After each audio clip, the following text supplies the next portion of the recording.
Alors bonjour mesdemoiselles, je me présente, je suis Sarah Cohen. Je remercie déjà vraiment Chirel de m'avoir conviée pour pouvoir vous parler, en espérant que les paroles de Torah que je vais vous dire aujourd'hui vont sincèrement vous sensibiliser. Sensibiliser, ça veut dire que vous avez bien vu, le thème d'aujourd'hui, c'est aspirer à se perfectionner.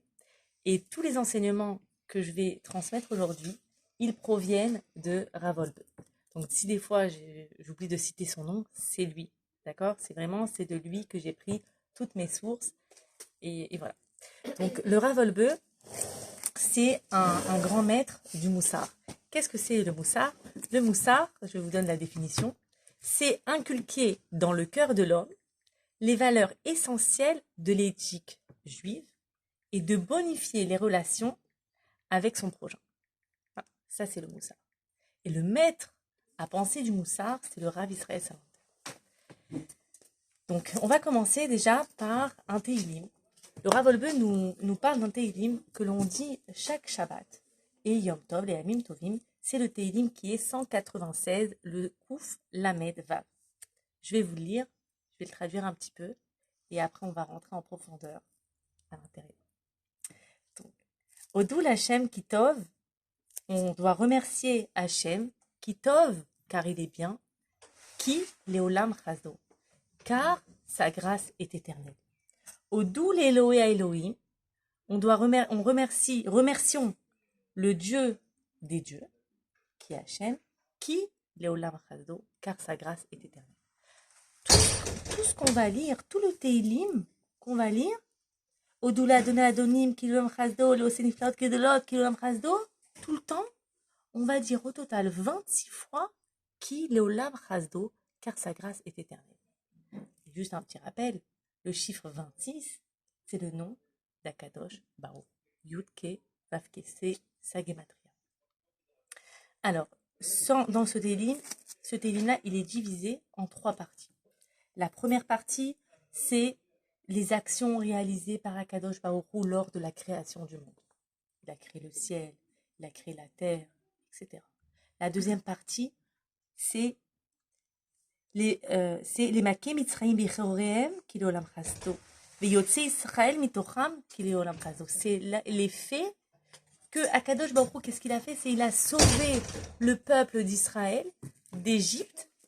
Il a sauvé le peuple d'Israël d'Égypte, mais aussi il est écrit Veyotze Israël Mitocham qui fait sortir le peuple d'Israël.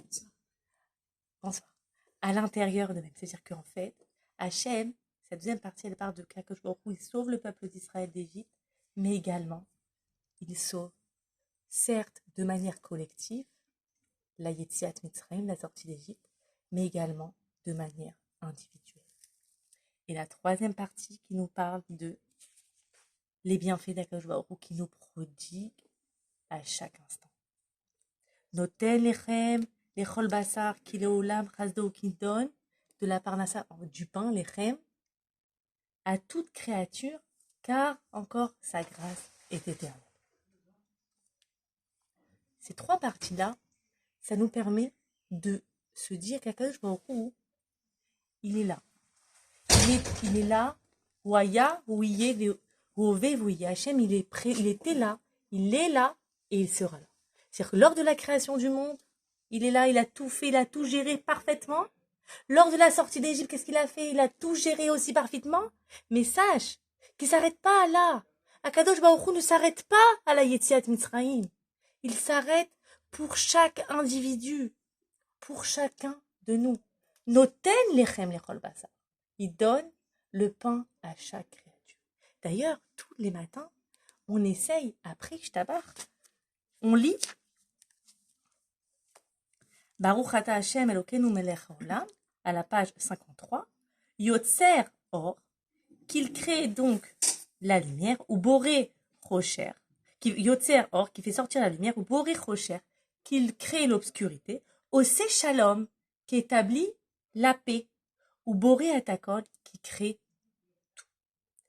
Ameir laaretz veladarim alea berachamim, et la traduction, c'est qui éclaire avec clémence la terre et ceux qui l'habitent. Akadosh Baruch Hu, mes chers, alors j'ai l'habitude d'appeler mes élèves d'appeler les jeunes filles mes chères princesses. Donc, celles qui me connaissent, voilà, ça coule de source. Donc, avec vous également, je vais vous appeler comme ça. Mes chères princesses, Akadosh Baruch Hu vous dit que moi, je suis bien. Hachem, c'est Atov Vametiv. C'est-à-dire que quoi qu'il en soit, ne crois pas que je t'abandonne. Ne crois pas que je te laisse de côté. Alors la question, elle se pose, Rav Wolbe dit, ok, ok, il donne à tout le monde à manger, etc. Mais comment l'homme doit se déterminer, nous dit Rav Wolbe. Alors il relève dans le chapitre 4 de la Gemara Sanhedrin Mishnahé, qui dit « Chacun est unique ». Chacun, aux yeux d'Akadosh Baruch Hu, est unique. Ça veut dire que toi, tu es unique avec Hachem. Toi, tu es unique. Toi. Akadosh Baruch Hu, il a cette relation entre toi et moi. C'est-à-dire que toi et moi, nous sommes uniques. C'est quoi lorsqu'on est unique? Lorsqu'on est unique, ça veut dire qu'on a une chance d'avoir encore plus d'amour, peut-être. Lorsqu'on dit, ah, c'est un fils unique, qu'est-ce qu'il fait le papa là? Il donne tout, il cajole, il donne. Et bien, c'est pareil. Sachez qu'Akadosh Baruch Hu nous dit que tu es Yachid, tu es mon unique. Comment tu es mon unique? Comment? C'est pas possible. Le Rav Wolbe dit, mais attendez, il y a 6 milliards, il y a des milliards de personnes. Pourquoi je dois considérer que je suis unique? Quelle est la différence entre lui et moi? Il y a plein de personnes, c'est pas possible. Et là, on nous dit que la personne, Akadosh Baruch Hu, il dit, voilà, tu es unique avec moi. Parce que regarde, lorsque tu vas marcher dans la rue, essaye de voir ma magnificence. Essaye de voir mes créatures. Tu vas au but de Chaumont, par exemple, tu vois des fleurs. Qu'est-ce que j'attends? Tu vas dire, Bishvili Nivra Haolam. Pour moi, le monde a été créé. C'est-à-dire que lorsque, par exemple, je vais prendre une pomme, je vais dire, cette pomme, elle a été créée pour qui? Bishvili Nivra Haolam. C'est pour moi qu'Akadosh Baruch Hu a créé le monde. Donc comment je fais? Lorsque quelqu'un m'offre un cadeau, qu'est-ce que je dis? Merci. C'est ça. Akadosh Baruch Hu a créé le monde pour chacune d'entre nous. Pourquoi? Pour qu'on ait de la reconnaissance, pour qu'on ait de la gratitude, pour qu'on dise merci Akadosh Baruch Hu de m'avoir donné tous ces bienfaits. Merci Hachem pour tout. Ça, c'est quelque chose qui est super important. Parce que une fois qu'on arrive à dire merci, une fois qu'on arrive à dire Akadosh Baruch Hu, je te remercie pour tout ce que tu as fait pour moi, qu'est-ce qui se passe? Qu'est-ce qui se passe en nous lorsqu'on dit merci à quelqu'un et on émet de la gratitude? Qu'est-ce qui se passe? En nous, on est connecté avec le divin. Rav Wolbe nous dit on est connecté avec Akadosh Baruch Hu. Et c'est ce lien-là qui nous permet d'être un Yachid, d'être un unique. Par exemple, je vais vous donner un exemple. Alors, qui était le premier influenceur du monde qui avait les plus grands nombres de followers, réels, non virtuels, parce que malheureusement, je vous dis beaucoup de virtualité qui n'est pas du tout adaptée à la réalité. Mais qui était l'homme qui était Yachid Beolamo, qui était unique dans son monde? Quel homme était le plus grand influenceur? Est-ce que vous savez? Il a dépassé Insta, TikTok. Abraham Avinu. Pas Moshe. Pas Noir. Korah? Non. Abraham Avinu. Bravo. Kolakao. Abraham Avinu était le plus grand influenceur. Comment il a fait? C'était un homme qui a reconnu Akadosh Baruch. Et qu'est-ce qu'il a fait? Est-ce qu'il a dit, ok, je vais être seul dans un coin avec ma femme et on va reconnaître Akadosh Baruch Hu, on va travailler sur la Emouna? Ou non, il a dit, tous ceux qui avec Hachem, on me suit.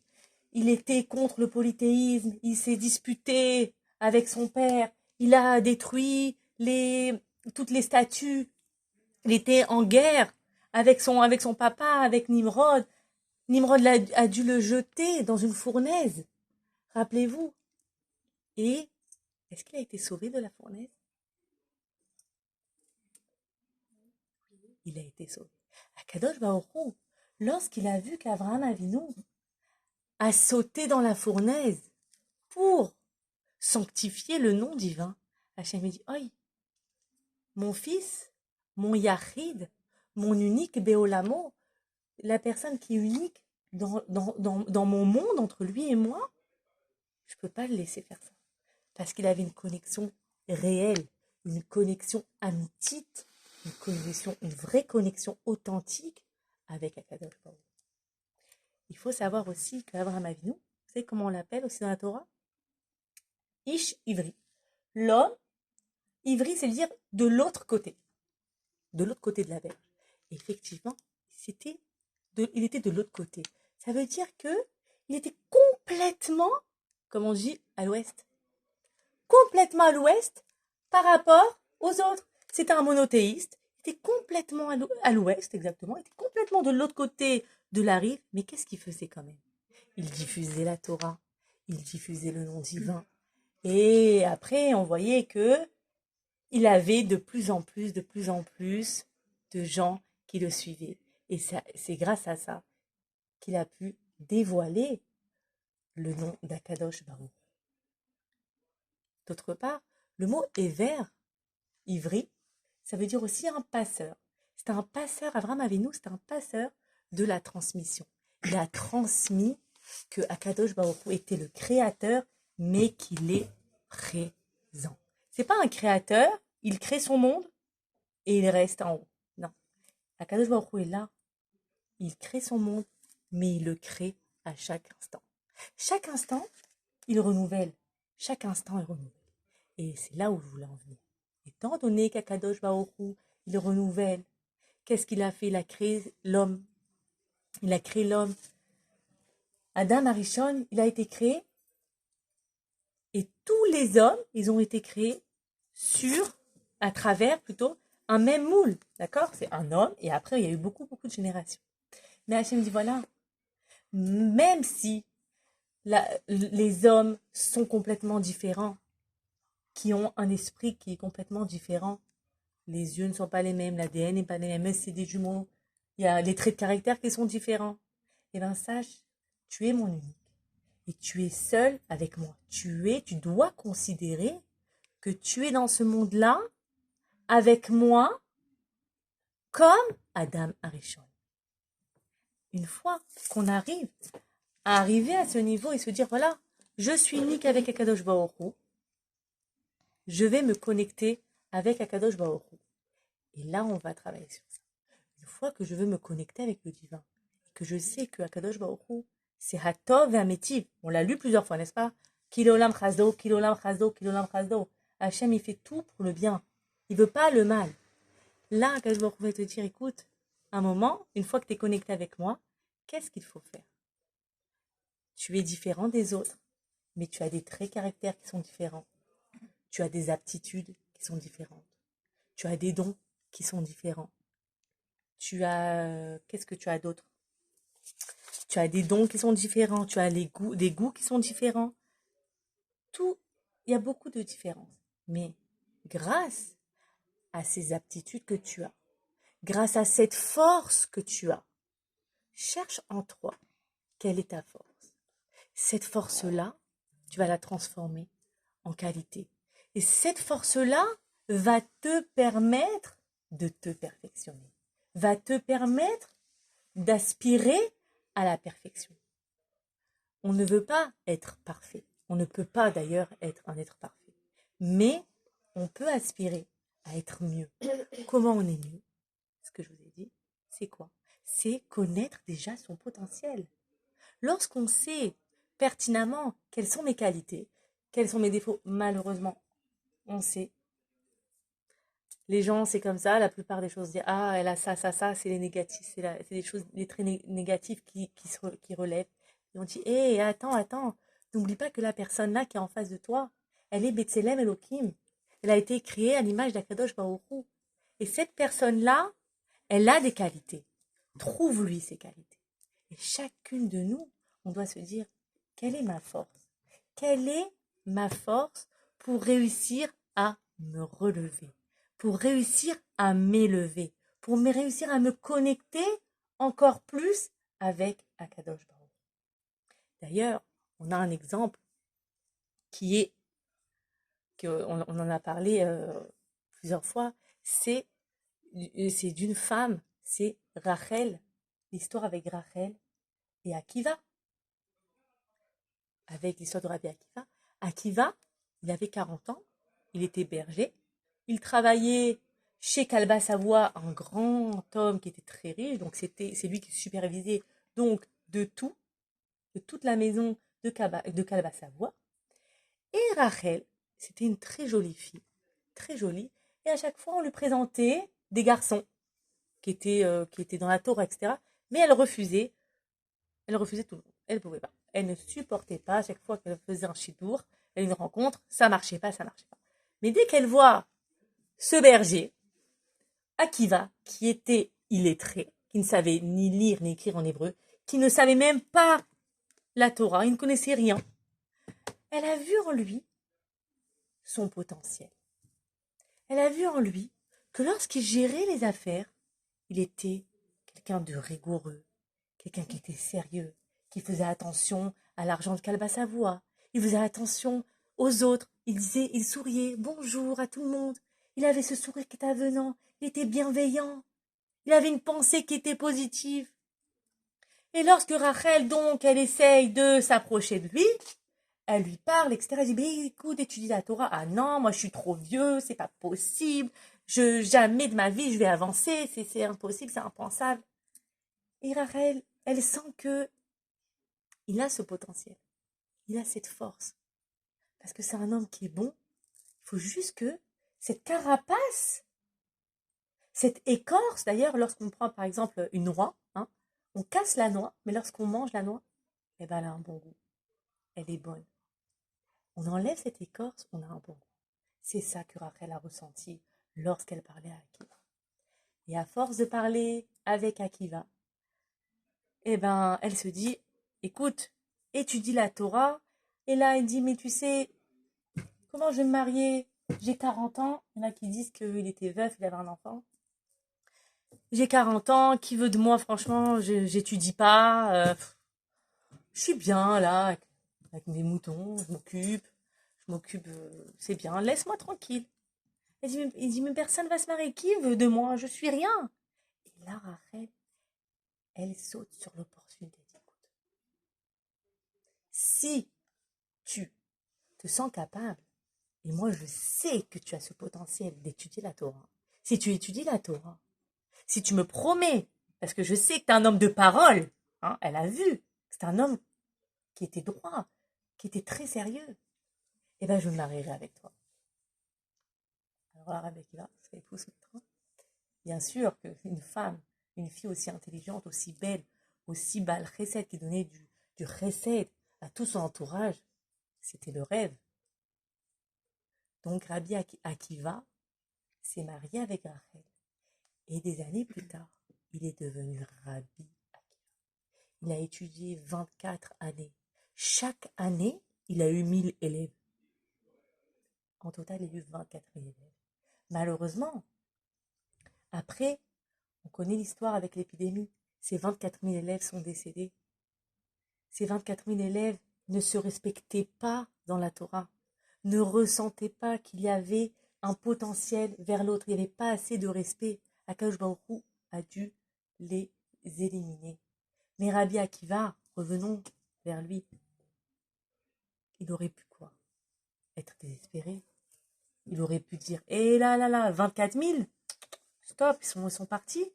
Ils sont partis chez Akadosh Baruch Hu, 24 000, je me suis tué pour 24 000. Je vais pas refaire. Je vais plus refaire, c'est pas possible. Non. Grâce à son épouse Rachel, qui a travaillé avec lui, qui lui a dit, voilà, tu as des ressources. Travaille ces ressources. Renforce-toi, parle à ton intériorité, continue à parler, tu vas réussir. Qu'est-ce qu'il a fait? Il a refait un groupe de 5 élèves. Et ces 5 élèves, donc, il y en a que vous connaissez très bien. Rabbi Meir Balanès, jusqu'à maintenant, on va et on prie à Tibériade. Rabbi Shimon Bar Yochai, il a eu là, c'était il n'y a pas longtemps, qui a écrit le Zohar. Rabbi Yehuda, Rabbi Yossi. Donc Rabbi Akiva, il aurait pu, bien sûr qu'il a pleuré, bien sûr qu'il était triste, il aurait pu désespérer. Mais non, il s'est dit, Kave el Hashem chazak veyametz levera. Kave el Hashem. Je garde espoir en Akadosh Baruch Hu. Hashem a mis cette épreuve qui est très difficile à surmonter, mais je veux quoi? Je veux rebondir. Et voilà, donc ça, grâce à ça, Rabbi Akiva, il a pu rebondir. Rav Israël Salanter nous dit Kol zman shaner dolek efshar letaken. Tout le temps que il y a la bougie qui reste allumée, efshar letaken. Il est possible de réparer. C'est quoi le nerf? Le nerf, c'est quoi? C'est la neshama. L'homme, il a son corps et il a sa neshama. La neshama, c'est une parcelle, comme je vous ai dit tout à l'heure, c'est une parcelle du divin. D'ailleurs, on dit Kiner Hashem Nishmat Adam. La bougie, comme je l'ai dit tout à l'heure, la bougie de l'homme, la bougie d'Hachem, c'est la Neshama de l'homme. Donc, Akadosh Baruch Hu, qu'est-ce qu'il veut? Hachem souhaite qu'on se connecte avec lui pour que l'on puisse s'élever, s'arranger et s'élever. C'est ça. D'ailleurs, on lit, vous savez, lorsque je reviens donc à mon Odou Lachem Kitov qui vient d'eau. Voilà, c'est là. Lorsqu'on lit les Gozer Yamsouf Lixarim qui l'Olam Chazdo. Vous savez, lorsque les Bnei Israël sont sortis d'Égypte, Akadosh Baruch Hu, il a ouvert, il a fendu la mer. Les Bnei Israël, chaque enfant d'Israël, ils étaient en train de marcher le long de la mer, à pied sec. Et Akadosh Baruch Hu a fait des miracles extraordinaires. J'avais faim, quelqu'un avait faim, hop, il se servait d'un fruit. J'ai soif, il y avait une source d'eau fraîche qui était là, il buvait. Une banane, ce que vous voulez. Il marchait. Et grâce à ça, le fait de marcher à pied ferme, lorsqu'il se retournait, il voyait les Égyptiens en train de se noyer. Chaque enfant d'Israël disait Bishvili nivra olam. Pour moi, le monde a été créé. Parce que derrière, ils sont en train d'être tués. Il y a beaucoup de juifs, de Bnei Israël qui sont décédés en Égypte. Mais moi, je suis où? Je suis en direction de la sortie. Akadosh Baruch Hu dit à ses enfants, je vous aime. D'ailleurs, lorsqu'on lit la Shira, Azir Shemoshe, Zekeli ve'anveu. Zekeli ve'anveu. Voilà mon Dieu, je lui rends hommage. Dans la Parashat Shemot, le chapitre 15, verset 2, c'est Rashi nous dit Ani, Anveu, donc Aleph, Nun, He et Vav. Si on sépare ces deux, ça fait Ani, Veu. Nous avons eu, il y avait Ani, moins, Ehu, Akadosh Baruch Hu. Chaque enfant d'Israël avait cette sensation, cette force en lui, il était apaisé parce qu'il avait avec lui le Créateur. Akadosh Baruch Hu était avec lui. D'ailleurs, dans le Talmud Shabbat 33b, il interprète différemment. Il dit Zekeli vanveu, voilà mon Dieu, je lui rends hommage. Tu dois te dire Akadosh Baruch Hu, c'est mon Créateur. Donc qu'est-ce qu'on a envie de faire? On a envie de lui remercier, oui, mais qu'est-ce qu'on a envie, c'est notre Créateur, on veut lui le ressembler. Puisqu'Akadosh Baruch Hu, il est miséricordieux, qu'est-ce qu'on a envie de faire? D'être miséricordieux. C'est ça notre Neshama. Notre Neshama, c'est notre force qui est intérieure, c'est notre intériorité. Et c'est grâce à notre Neshama qu'on peut changer. D'ailleurs, j'aime bien les gématries, du coup. Neshama, c'est Nun, Shin, Mem He, d'accord? Si je permute les lettres de Neshama, c'est méchané. Ça veut dire un changement. C'est-à-dire que c'est grâce à ma Neshama que je peux aspirer à m'améliorer. Mais bien évidemment, pour aspirer à se perfectionner et à s'améliorer, qu'est-ce qu'il faut? Il faut se reconnecter avec Akadosh Baruch Hu et également, bien sûr, connaître ses forces, connaître ses qualités.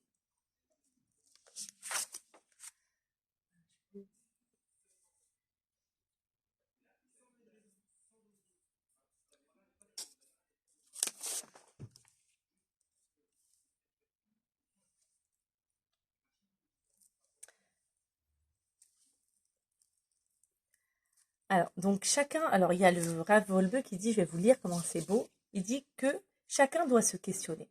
Comment on va y arriver? Ben, en se questionnant. En se questionnant comment? Chacun doit se dire, je suis unique. Ça, je vous l'ai dit. Je pense qu'à la fin, vous allez dire, ah, je suis unique. Hein. Oui, vous êtes unique. Nous sommes uniques. Je suis unique dans mon monde particulier, de la même manière qu'Adam Arishon. Je dois m'attacher à mon aspect qui est unique en l'exploitant pleinement pour pouvoir atteindre la perfection. Ainsi, chacun peut accéder à sa véritable dimension. Chacune de nous, on peut réussir. On peut réussir à s'améliorer. Et ça, c'est comme Noir. Noir, Ish, ça dit que c'est être un homme intègre. Être un homme intègre, être une femme intègre, c'est se connaître et surtout ne pas imiter les autres. Lorsqu'on imite les autres, Chas Shalom, on s'éloigne de notre dimension. On s'éloigne encore plus de notre identité. On s'éloigne de son soi. C'est pour ça qu'on essaye de se travailler. On essaye de se dire, voilà, j'ai cette qualité-là. Je vais le faire parce que j'ai cette qualité, je vais l'exploiter. Par exemple, il y a les influenceuses, etc., etc. On essaye, on dit, on veut faire pareil. Mais est-ce que toi, tu veux vraiment faire comme elle? Là est la question. Si toi, tu veux vraiment, bah oui, il n'y a pas de souci. Si c'est ton toi, tu t'as réfléchi. Mais si c'est pour être comme les autres, elle est où l'unicité? Elle est où le fait qu'on est seul avec Kadosh Baruch Hu? C'est pourquoi, comme je l'ai dit tout à l'heure, Hachem, il a créé chaque personne différente. Parce que chacun a des différentes qualités. D'ailleurs, on peut parler de Ruth. Ruth, à quelques jours, Bezrat Hachem, de Shavuot. Ruth était une princesse moabite. C'était une princesse. Son mari est décédé. Et Naomi, sa belle-mère, lui dit, écoute, tu sais, j'ai rien à te donner. Mes filles sont morts, je suis trop vieille, je pourrais pas avoir d'enfant, je pourrais pas te donner mon enfant. Écoute, retourne chez ton père, qui est roi. Qu'est-ce qu'elle fait, Ruth? Ruth a aspiré, elle a voulu la Kedusha. Ruth a voulu la sainteté. Elle a dit, écoute, mon moi intérieur, je veux me coller à toi. Je veux me coller à la bonne personne. Je ne reste pas à Moab. À Moab, c'est un endroit qui est débauché. Où tu iras, j'irai, dit-elle. Ruth a suivi sa belle-mère. Ruth était une princesse, elle aurait pu retourner au royaume de son père. Elle aurait pu être riche, noble, épouser un prince de Moab, etc. Vivre dans la luxure. Non, elle a dit non. Je sais que toi, Ruth, tu es une femme qui est authentique. Tu es une femme qui est émette, qui cherche la vérité. Je veux te suivre. Et en effet, Naomi dit, mais je veux pas, elle se dispute, hein, lorsqu'on va lire la Megillah, vous allez voir, elle se chamaille. Je veux venir avec toi, non, tu vas pas. C'était, vous lisez, c'est incroyable. Elle se dispute, non, je veux pas que tu viennes avec moi, je veux pas que tu viennes avec moi. Elle dit, si, je veux venir, je veux venir. Bref, bien sûr, Ruth a gagné. Elle suit sa belle-mère. Et elle va glaner le blé pour sa belle-mère. Parce que sa belle-mère, eh ben, elle peut pas se nourrir seule, elle peut pas travailler. lorsqu'elle va glaner, eh ben, elle est remarquée par le juge Boaz. Elle est remarquée. Bien sûr, il n'a pas eu un flash comme ça, un coup de cœur. Hein.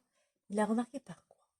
Par sa sainteté, par sa kedusha, par sa façon de s'habiller, par sa façon de s'abaisser lorsqu'elle voulait glaner. Elle glanait avec noblesse. Elle ramassait différemment, ramassait les épis différemment que les autres.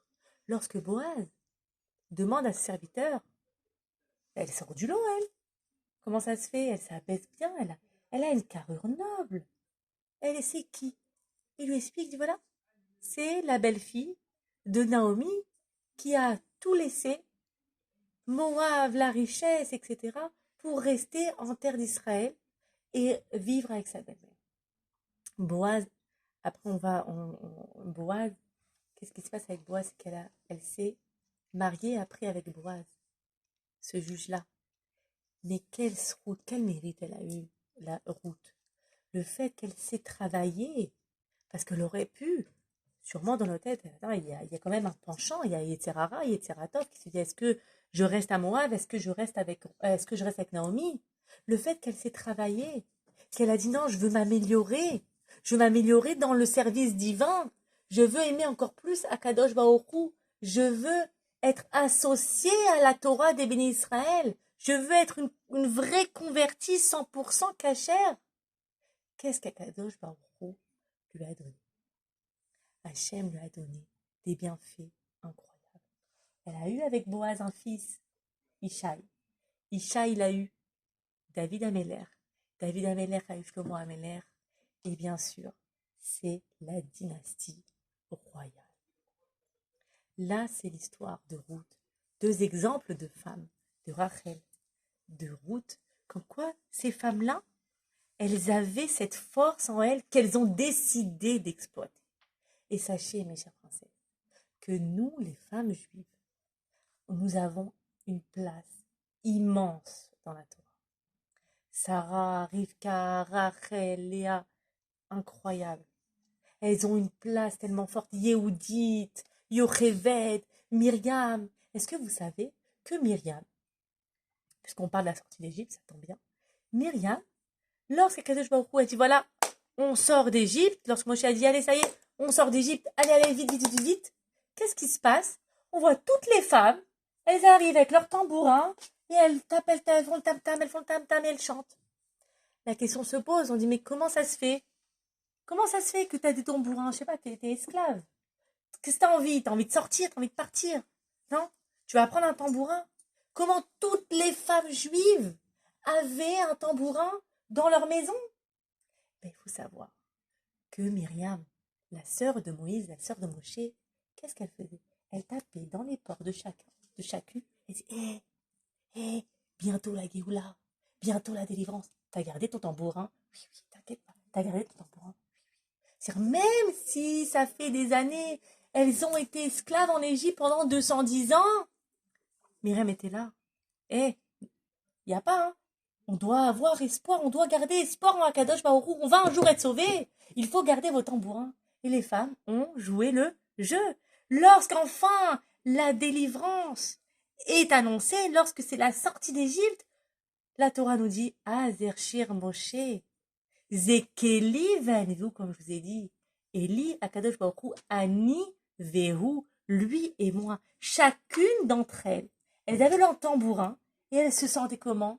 Uniques. Elles avaient nombre de personnes. Elles marchaient, elles chantaient, elles dansaient. Pourquoi? Pour la délivrance d'Akadosh Baruch Hu. Alors, comment maintenant?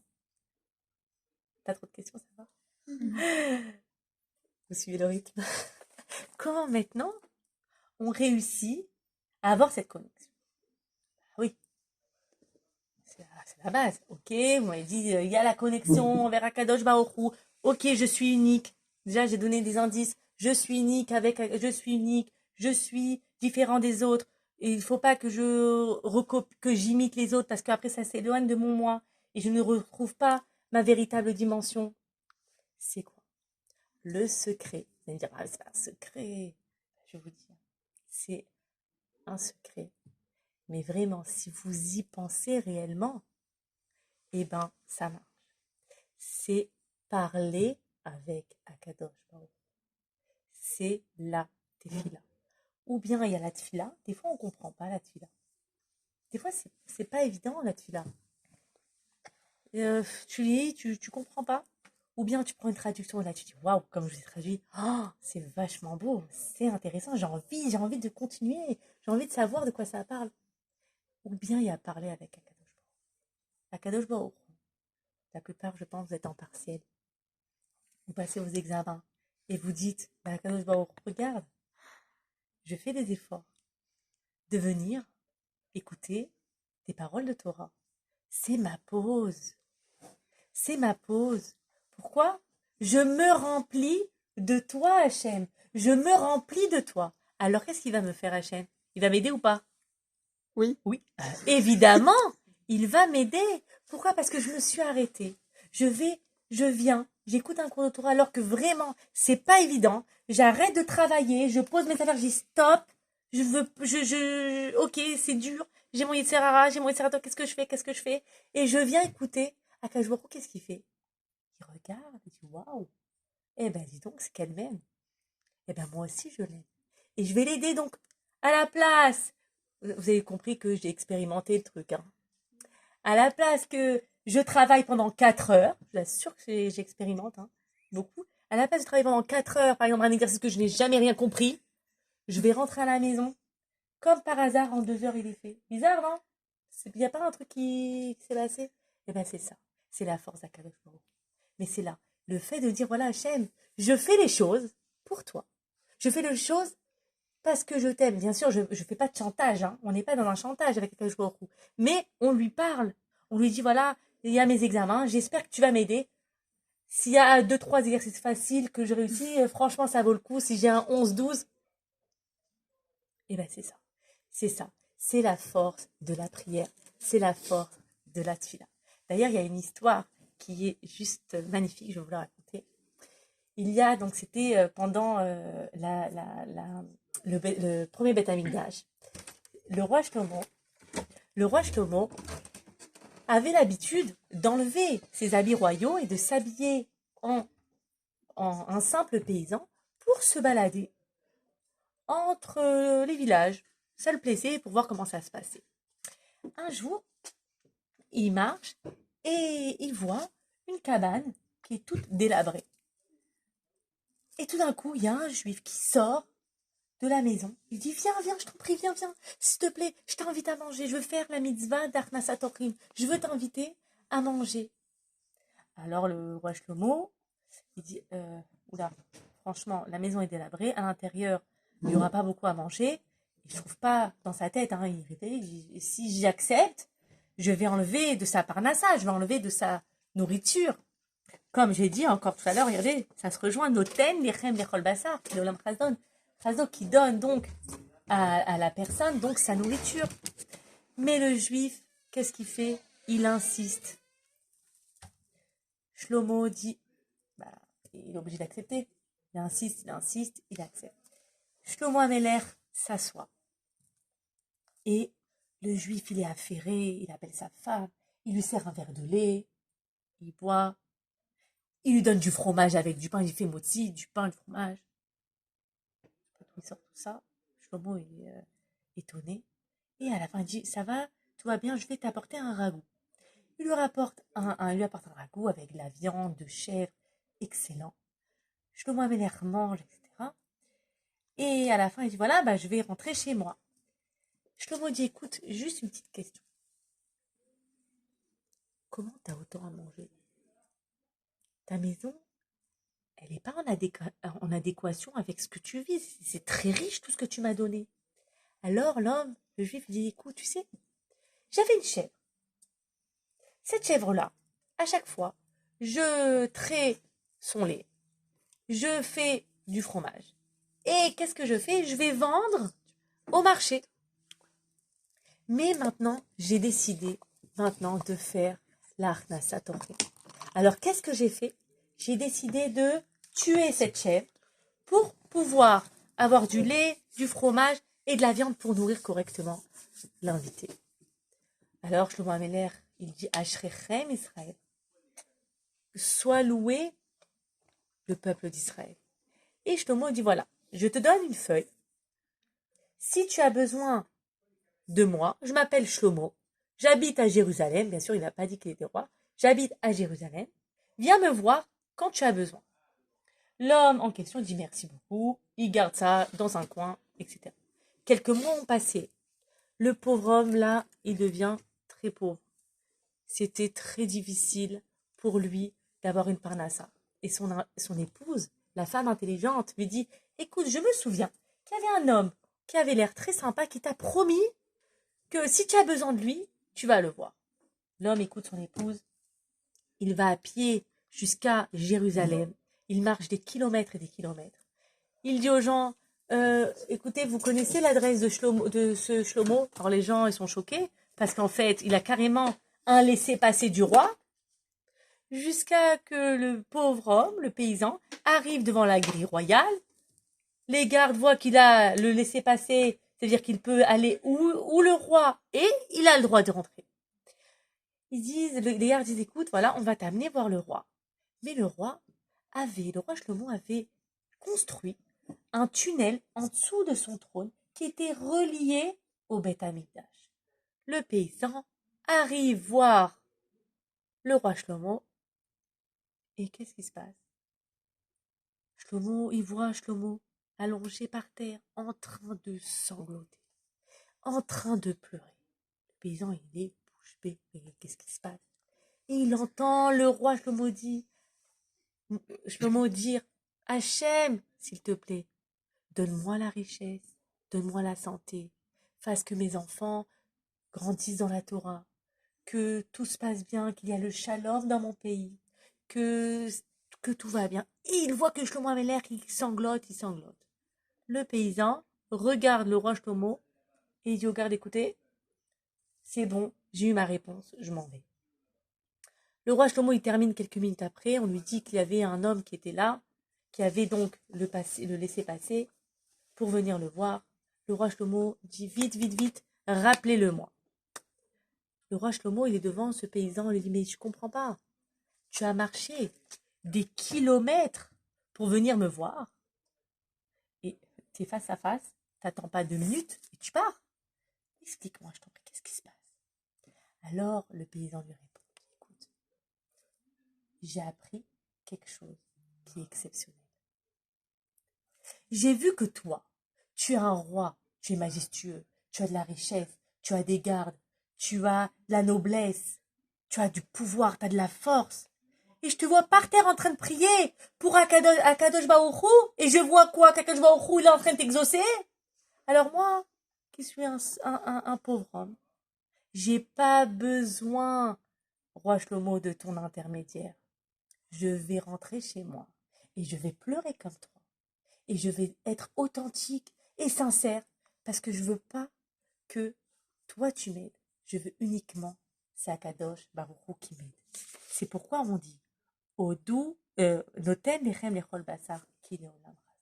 C'est ça la force de la prière, la force de la tefila. C'est grâce à la prière, le fait de parler avec Akadosh Baruch Hu, qu'on est connecté avec lui, avec le divin, avec notre neshama, avec notre mère. Et grâce à cela, qu'est-ce qu'on peut? On connaît ainsi nos qualités, nous connaissons nos forces, nous connaissons nos dons, et grâce à ça, on va les exploiter. Et en les exploitant, on peut s'améliorer. C'est pourquoi le titre s'appelle sur le Rav Wolbe, Aspirer à se perfectionner. Voilà. Merci beaucoup.